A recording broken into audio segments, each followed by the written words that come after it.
Hello everyone, अस्सलाम वालेकुम।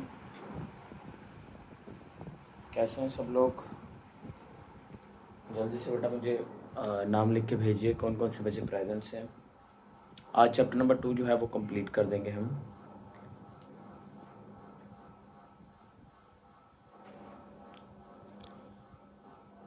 हुरिया आज फिर लेट है।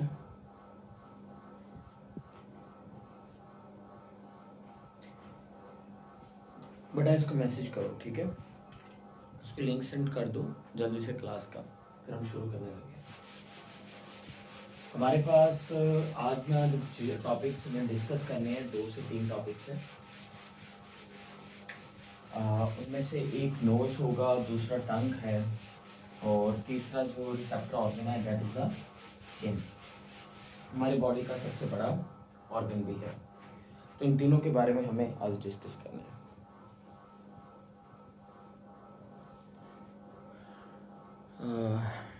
जी बेटा ऐसा ही है। एक्चुअल में थोड़ा सीरियस भी हूँ आज मैं और थोड़ा उदास भी। कुछ चीज़ें चल रही हैं, प्रॉब्लम्स वगैरह हैं काफ़ी ज़्यादा हैं, तो I am just trying to sort it out. मैं कोशिश कर रहा हूँ कि उनसे प्रॉब्लम से सॉल्व करूँ उसको एज सुन एज पॉसिबल। जितना जल्दी मैं उसको सॉल्व कर सकता हूँ मैं इसको करूँ और चीज़ें बेहतर हो जाएंगी इंशाल्लाह। क्योंकि जिनके पास बेटा इस तरह के स्टूडेंट्स हों जो छोटी सी छोटी चीज़ भी जज कर लेते हैं, अभी मेरे को 1 मिनट भी नहीं हुआ स्क्रीन के सामने आए और आपने मुझे जज कर लिया, तो डेफिनेटली कोई भी प्रॉब्लम जो है उससे उभरने में ज़्यादा समय नहीं लगेगा। इंशाल्लाह से बेहतर हो जाएगा मेरे लिए भी और डेफिनेटली आपके लिए भी। चलिए, वो तमाम स्टूडेंट्स बेटा न्यू है इस लेक्चर के अंदर, मैं उनको बता दूं कि एक लाइव सेशन चल रहा है और लाइव स्टूडेंट्स यहाँ पे क्लासेस अटेंड करते हैं, क्वेश्चंस वगैरह पूछते हैं। अगर आप भी हमारा लाइव सेशंस ज्वाइन करना चाहते हैं किसी भी सब्जेक्ट के लिए तो बेटा इस नंबर के ऊपर रजिस्ट्रेशन कर लीजिएगा। आपको एक चैनल का लिंक मिल जाएगा, वो लिंक जो है वो आपको डिस्क्रिप्शन में मिल जाएगा और वहाँ से जाके आप इसको कर लीजिएगा, ज्वाइन कर लीजिएगा। वो फ्री ज्वाइन कर लीजिएगा और ये नंबर दिखाई मैं इसको कर देता हूँ। ये लो भाई, नंबर नज़र आ रहा है अब? ठीक है, तो इसको कर लीजिएगा। चलिए अब हम बात शुरू करते हैं बेटा जी। सबसे पहले तो हमने रिसेप्टर ऑर्गन्स के बारे में बात शुरू की थी। ये चैप्टर ही सेंस ऑर्गन के बारे में है। तो मैं आज जो टॉपिक शुरू करूँगा that is about skin. Actual में to be I have been lost, I don't know what is the episode number. So जल्दी से बेटा जी एपिसोड नंबर बता दीजिए क्या है हमारा आज का चल रहा। और जो यूट्यूब के ऊपर स्टूडेंट्स है वो भी कमेंट सेक्शन में बताइएगा कि ये कौन सा सीज़न है, कौन सा एपिसोड है। आपको पता होना चाहिए कि अगर आपको कोई लेक्चर सर्च करना है हमारा तो आपको चैप्टर की जगह पे सीज़न और लेक्चर की जगह के ऊपर एपिसोड लिखना पड़ेगा। और क्योंकि हम लोग जो हैं वो एपिसोड डिज़ाइन करते हैं बाकी सभी चैनल्स वालों से ज़्यादा, तो डेट्स वाई और काफ़ी हेल्दी भी। हम लोग स्किन के बारे में देखते हैं। पहली बात ये है कि स्किन जो है वो बॉडी का सबसे बड़ा जो ऑर्गन है, largest organ of the body, वो हमारे पास कौन सा होता है? That's the skin. Largest organ of the body ये हमारे पास स्किन होता है, ठीक है? Largest organ of body is a skin. बेटा मुझे अभी याद आया, पढ़ा देता हूँ मैं आपको। बेटा बाकी सारे स्टूडेंट जो थे वो तो क्विज सेशन में थे। हमारा एक फेलो मेंबर है सिंध वाली साइड से। बेटा आपने क्विज सेशन में भी पार्टिसिपेट चले हैं, वो तो कोई बात नहीं, आप नहीं कर सकते उसको ज्वाइन, लेकिन आपने जितने भी रिसेप्टर ऑर्गन्स हैं उसके ऊपर शेयर नहीं, उसके ऊपर आपने बेटा जी अपने असाइनमेंट जो है वो सबमिट नहीं किया है। आप मेक श्योर करिए अपने असाइनमेंट जो है उसको सबमिट करवाइए जितना पॉसिबल हो सकता है जल्दी। तारिक बेटा आपको मैं ये कह रहा हूँ, ठीक है? असाइनमेंट सबमिट करिए जल्दी एज सुन एज पॉसिबल का, बिकॉज 2 चैप्टर्स कंप्लीट हो जाएंगे आज आपके, ठीक है? बाकी सब स्टूडेंट्स के भी। तो ये आपने मुझे जल्दी से सबमिट कर दिया क्योंकि हमारी तरफ से काम हो रहा है, आपकी तरफ से लेट नहीं होना चाहिए। तो largest organ of the human body, हमारी बॉडी का सबसे बड़ा जो ऑर्गन होता है वो कौन सा होता है? Of the body. लेकिन ये याद रखना है कि ये आउटसाइड होता है, बॉडी के बाहर की तरफ होता है। अगर इनसाइड बॉडी की बात करेंगे तो बेटा वो लिवर आता है। आउटसाइड बॉडी की बात करेंगे तो स्किन है। स्किन के वजन की बात करो तो 7.5 किलो जो है बेटा वो आपने याद रखना है कि स्किन का क्या होता है? वजन होता है 7.5 किलो। स्किन के मल्टीपल काम्स होते हैं, लेकिन इन कामों को समझने से पहले हम इसके स्ट्रक्चर को अंडरस्टैंड करेंगे। स्किन के स्ट्रक्चर को अगर बेटा जी देखा जाए तो आपने याद रखना है कि जो स्किन होती है ना उसमें बेसिक तौर पर 3 मेन उसके पार्ट्स होते हैं। सबसे पहले ऊपर वाली लेयर आएगी जिसको हम क्या नाम देंगे? वी कॉल्ड इट डर्मस, हम इसको एपिडर्मस का नाम देते हैं। एपिडर्मस जो है इसके नीचे की तरफ जो लेयर होगी इसको हम क्या नाम देंगे, वी कॉल इट डर्मस, हम इसको डर्मिस का नाम देंगे। और डर्मिस के नीचे की तरफ बेटा जी जो लेयर होगी उसको हम नाम देंगे, we call it hypodermis. This is a hypodermis का नाम देंगे। तो तीन मैंने आपको कहा कि लेयर होती हैं, डर्मिस, एपिडर्मिस एंड हाइपोडर्मिस। मैंने आपको तीन लेयर्स यहाँ पर मेंशन कर दी। क्लियर होगी बात। ये जो आपको नजर आ रही है ना, ये वाली लेयर जो है, this one is known as a epidermis. Epidermis जो होती है ना बेटा जी, इसके अंदर ब्लड वेसल्स नहीं होते, इसके अंदर सिर्फ और सिर्फ पिगमेंट्स पाए जाते हैं और ओपनिंग्स पाई जाती हैं। पिगमेंट्स होते हैं और ओपनिंग्स पाई जाती हैं, इसके अंदर ब्लड वेसल्स नहीं होती।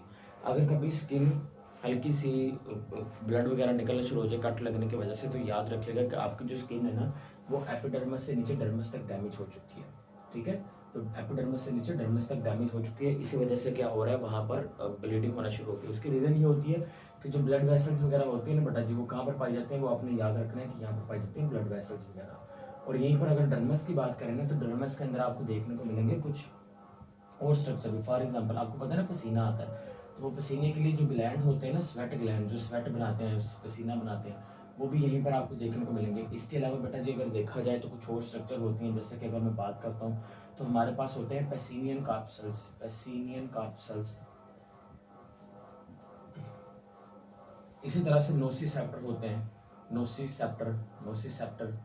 ठीक है, पेसिनियन कार्पसल, पी से पेसिनियन, पी से प्रेशर। जब आप प्रेशर लगाते हो, देखो इधर ये मैं प्रेशर लगा रहा हूँ, ये प्रेशर कौन फील कर पा रहा है, मेरी स्किन के अंदर जो पेसिनियन कार्पसल है ना वो फील कर पा रहे हैं। नोसिसेप्टर, जब पेन होती है तो पेन को कौन फील करवाता है, अपने याद रखना है कि पेन को फील करवाने के लिए कौन से होते हैं, नोसिसेप्टर्स होते हैं। These are the receptor that is present inside the skin. इसी तरह से स्वेट ग्लैंड होते हैं।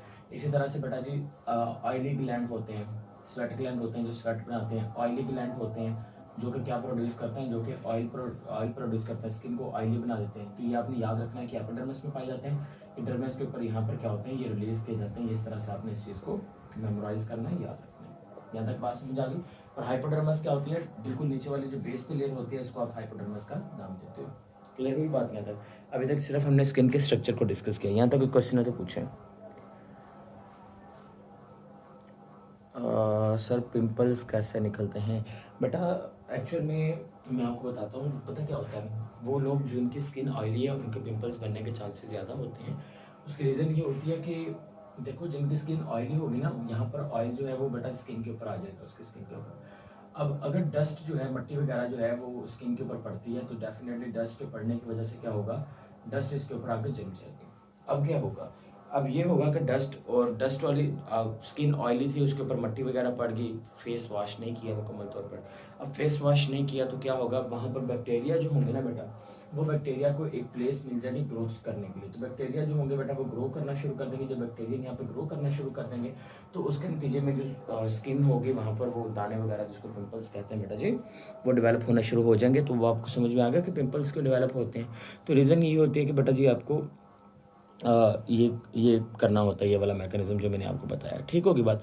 तो मैंने कहा sweat gland, oily gland, Pacinian corpuscles, nociceptors and hypodermis, epidermis and dermis वगैरह। Is it clear. ये बेटा स्किन आ गई, स्किन के आपको मैंने इस चीज़ के बारे में बता दिया। अब स्किन के बारे में अगर डिस्कशन की जाए तो याद रखिएगा जितने भी काले काले लोग होते हैं ना उनके अंदर कैंसर नहीं हो सकता। जितनी भी वाइट चमड़ी होती है ना इन सबको कैंसर होने के चांसेस ज़्यादा होते हैं, क्योंकि जो ब्लैक लोग होते हैं ना इनकी स्किन के अंदर पिगमेंट बहुत ज़्यादा पाए जाते हैं। पिगमेंट के ज़्यादा पाए जाने की वजह से इनको कैंसर होने के चांसेस जो होते हैं वो सबसे कम होते हैं। तो ये आपने याद रखना है, ये भी स्किन के अंदर इनके जनरल इन्फॉर्मेशन में मैं आपको बता रहा हूँ। अगर स्किन जो ऊपर वाली लेयर इसके बेटा जी खराब हुई है, सिर्फ एपिडर्मिस, तो एक वीक के अंदर ठीक हो जाएगी। अगर डर्मिस तक कट लग गया तो आपने याद रखना है कि इसको सही होने में बहुत सारा समय लगेगा। तो that is about the skin. ये आपने स्किन के बारे में याद रखना है। यहाँ पर आपका स्किन का लेक्चर जो है वो कंप्लीट हो जाएगा। अब कोई क्वेश्चन वगैरह तो पूछे, वरना फिर मैं नेक्स्ट टॉपिक पे स्टार्ट करता हूँ। जल्दी करिए, हरी अप।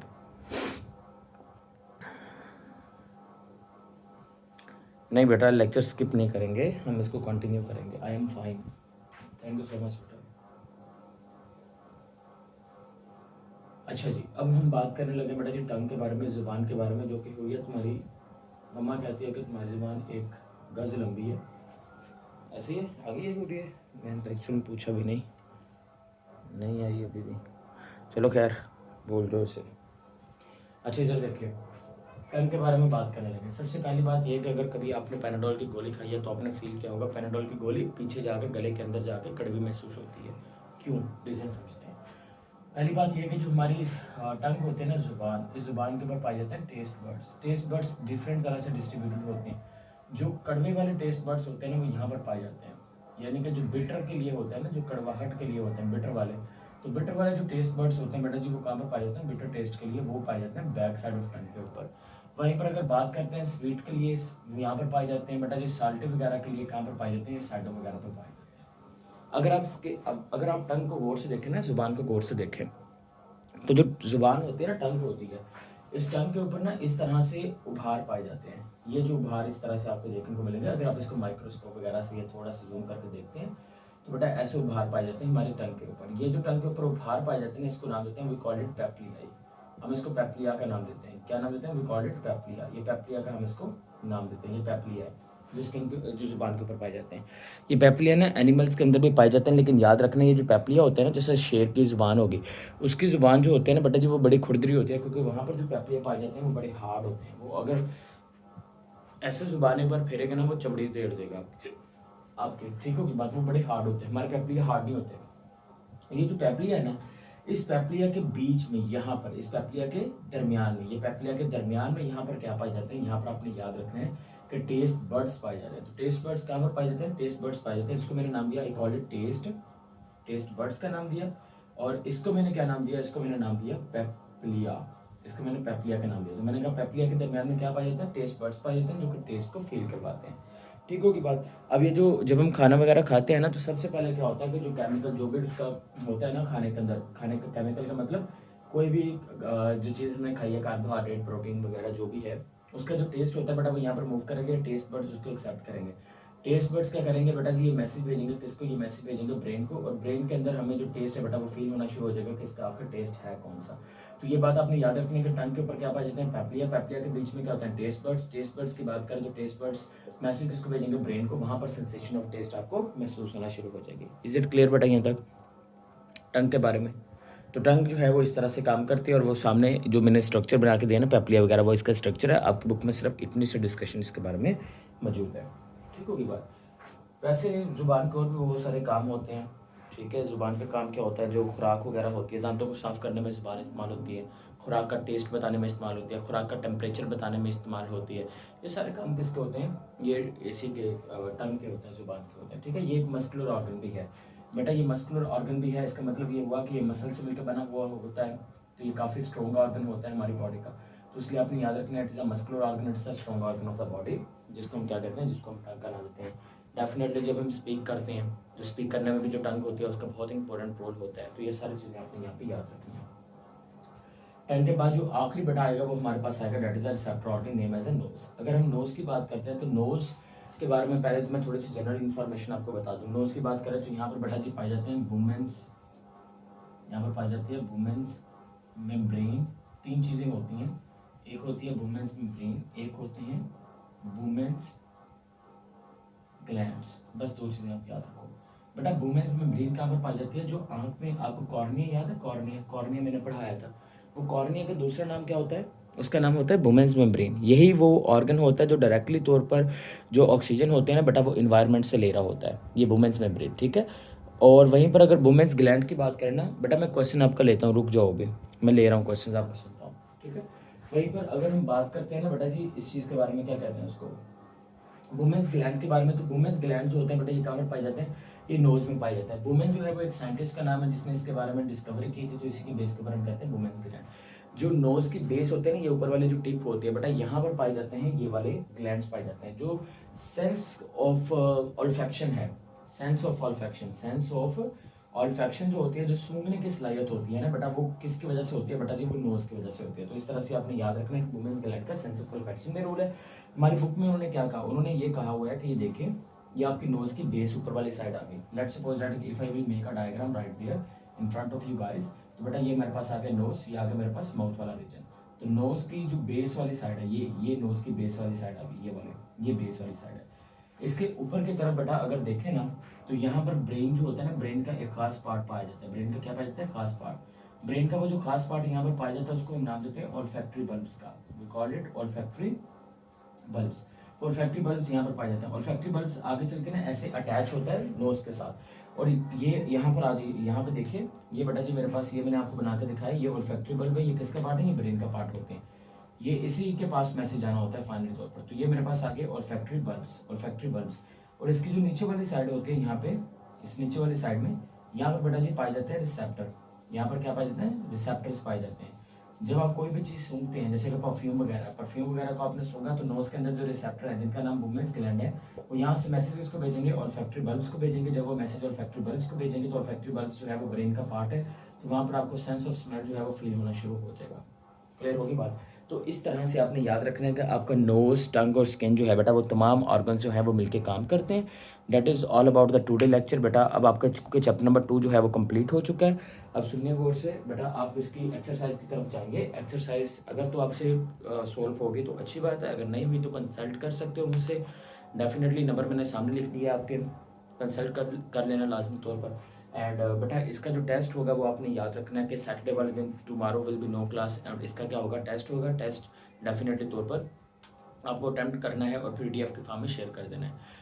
और बेटा जो टेस्ट जो है वो मैं आपको शेयर कर दूंगा। टेस्ट आपने लाजमी तौर पर इसको सोल्व करना है, ठीक है बेटा? तारिक, आपके साथ भी मैं टेस्ट शेयर कर दूंगा और आपने इसको सोल्व करना है। लास्ट वाले टेस्ट में मैंने आपको जो गलतियां बताई थी ना, वो नेक्स्ट टाइम इस टेस्ट के अंदर नहीं होनी चाहिए। इस चीज़ का बस ख्याल रखिएगा। थैंक यू सो मच बेटा। बाकी जो बच्चे जिनके क्वेश्चन है वो ज़रा स्टे कर लें, और बाकी बच्चे जो जाना चाहते हैं वो जा सकते हैं। और रिकॉर्डिंग बेटा मैं ऑफ कर रहा हूँ। कोई क्वेश्चन वगैरह होगा तो बेटा लाजमी पूछ लेना मुझसे, वहाँ पे कमेंट में पूछ लो, यूट्यूब के ऊपर पूछ लो, व्हाट्सएप पे पूछ लो, जो इधर है वो इधर ही पूछ लें। ठीक हो गया?